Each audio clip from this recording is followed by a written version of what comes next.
If you're considering buying a new Subaru, there are 3 things that I want to share with you that you should do before you move forward. If you're new to my channel, my name is Alex. I like to share weekly videos all on Subarus, so if you think you might enjoy those kinds of videos, consider clicking that subscribe button down below, and as always, leave comments below with any questions you have and I'll do my best to answer them for you. So the first thing that you should do if you're considering buying a new Subaru is to identify exactly what you want. Now, that might sound silly, but let me go a step further and explain. So you want to have some must-haves. You want to make a list of some must-have features, accessories, whatever it may be, the things that you know that you want to have or must have on your car. I'll give you a couple examples.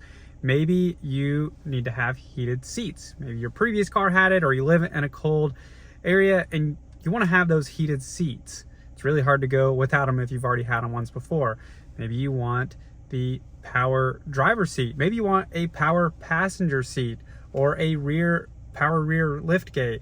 Those are all things that are not standard equipment. They're optional on new Subarus, and for forever now have been optional. So you want to make sure that A, you know exactly what you want, and B, that you're buying the car that has those features. And this may seem hard to believe, but it happens more often than you would expect, where people do buy a car assuming it has a certain set of features and come to find out later that it doesn't.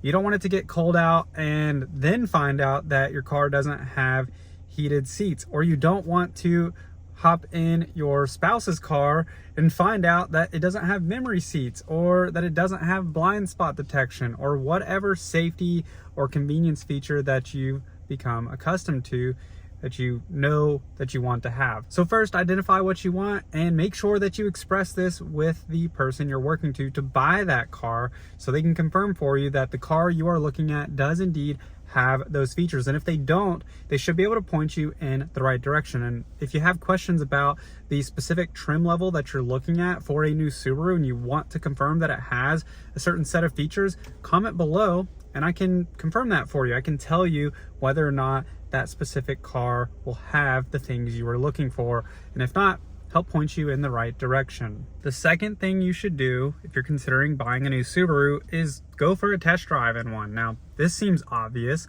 Most people do ultimately go test drive the car they're intending to buy, but not everybody does. Some people are confident with the information that's presented to them online, and that's okay, but be aware that if you haven't test driven it, there is a small chance that whenever you get in that car, it may not be exactly what you had hoped for. I'll give you an example. This happens all the time where I have somebody come in, they're looking at one Subaru and they end up deciding to purchase another Subaru instead. And it may come down to the size, it may come down to some of the features that they weren't available on the model they were looking at. To give you some specific examples, I have some customers who really like the power liftgate. I've only had a power liftgate on my Subaru Outback. I've never had that before on any other car. And I can tell you, it's a really nice, convenient feature to have. If you get a Subaru Crosstrek, it doesn't have that. There's no way to get that, at least from the factory, on the Subaru Crosstrek. So I've had people come in and that is a deal breaker for them. And it's hard for them to lift up and muscle that hatch down or whatever it may be, so they switch. Or another example, it could be the size of the car. I've had plenty of people come in on the Subaru Forester. They're comparing that maybe to other models like our Subaru Outback, but from all the information they saw online, they really liked the Forester. They saw that it was a little bit shorter, or whatever it was. They saw something they liked about it on paper that they liked. Well, then they sat in it and they realized, wait, this is a lot different than I expected. It has all the features I want, but the size just isn't quite what I expected. And more specifically, where I've heard this is that maybe it feels too tall.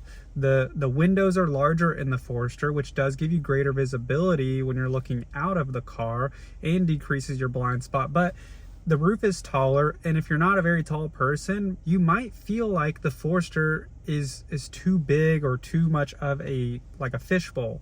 And in comparison, you may want to check out the Subaru Outback, which is what a lot of times people will switch to. For example, my wife, she's shorter. She actually really enjoys the Subaru Outback. Even though it's almost like 9-10 inches longer than the Forester, she drives that really well. She has no issues with pulling it into parking spaces, visibility, anything like that. But if you're smaller, if you're shorter, you may feel like the Outback is actually more comfortable, and it takes sitting in and driving it for yourself to see. Another thing, the Subaru Forester, the Subaru Outback, the Crosstrek, the Ascent, they all have the same ground clearance, but if you sit in them, they all have different seating positions. So even though the base of the car is the same off the ground, whenever you actually sit in it, the position of the seat is higher or lower depending on what car you get in. As an example, the Forester has taller roofs. The seat can be positioned up a little bit higher.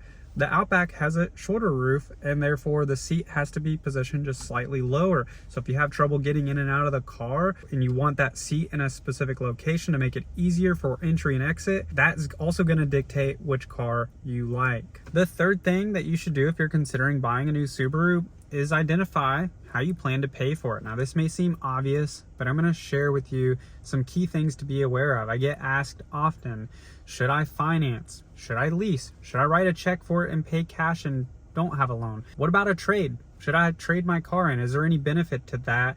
Or should I just go sell it on my own? I'm going to share with you some key details on things to consider so that way you can make an informed choice. When it comes to finance versus lease, typically a lease, technically speaking, can be more costly if you intend to buy the car at the end of lease. So leases are typically a 3-year lease. It might be a 12,000 mile or a 15,000 mile per year allowance. At the end of that lease, if you are over the mileage, at least with Subaru, they charge you 15 cents per mile over. Sometimes that can be a lot, so you want to take that into consideration. How often do you drive? Most people, I think, in North America drive around 12 to 15,000 miles per year, so that's about what you see for a typical lease. But if you drive a lot and you don't intend to buy the car, then leasing is probably not a good choice for you. Now, if you are somebody that drives about average or drives below that 12 to 15,000 miles per year, and you like to get a new car every few years and you don't want to have to deal with the depreciation, then sure, maybe a lease is better for you in that instance. But if you really like the car and you plan to buy it anyways, then you should just buy it at the beginning. A lot of people tend to go towards lease when they see the monthly payment, because typically on a lease, not always, but typically the lease is a little bit lower than if you were to finance. So those are some things to consider. But again, at the end of the lease, you have the option to buy it. If you buy it at the end, you're probably going to pay a little bit more than you otherwise would have compared to just buying it from day one and not having a lease on it. And then also there's the cash option. Of course, that's the lowest possible total cost because you don't have any interest rate or anything like that. But sometimes interest rates are low. So check with Subaru, check with banks to see what they're offering. Subaru usually has some sort of new car special financing, and so the interest rate can be much lower than the market average, and that way you can keep your money invested in the stock market, invested in different assets, maybe making you a lot more money than the 2 or 3% that you might get with Subaru. Those are just some arbitrary numbers. Yes, you can get those sometimes depending on the terms, but that is something to be aware of. You might get a lower interest rate than you anticipate, and therefore maybe you want to finance some or all of that new Subaru.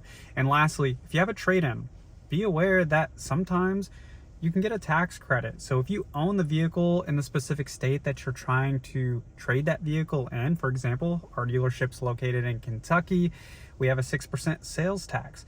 If you have a car that is valued at, let's just say the trade value is $10,000, you're going to get $600 as a tax credit at the time of purchase. So if you're buying a $30,000 vehicle, your taxes would be about $1,800 or greater. But if you have that $10,000 trade-in, your taxes would come down from that $1,800 to about $1,200. That's the $600 difference there. Now, I've had people come to me and say, well, so-and-so offered me $10,500, or the dealer down the road offered me $10,500, but I don't want to buy a car from them. I'm just going to sell it to them. You can do that, sure, but you're missing out on about $100 difference, and it's creating more work. Now, that's just a basic example. Sometimes it's much more drastic. Sometimes you're looking at a much higher price vehicle. You've got a vehicle that's valued at a lot more, and so sometimes that tax savings can be even more significant, not just $600 or $100 difference between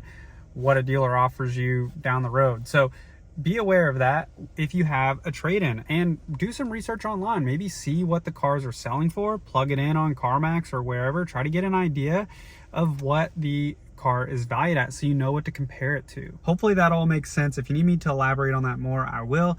Comment below. I'm happy to discuss more. I hope this gives you guys some insight and some things to think about when it comes to buying a new Subaru, and a lot of this could really be applied to buying any car for that matter. So hope it helps. Hope you have a great day, and I will see you all in the next one.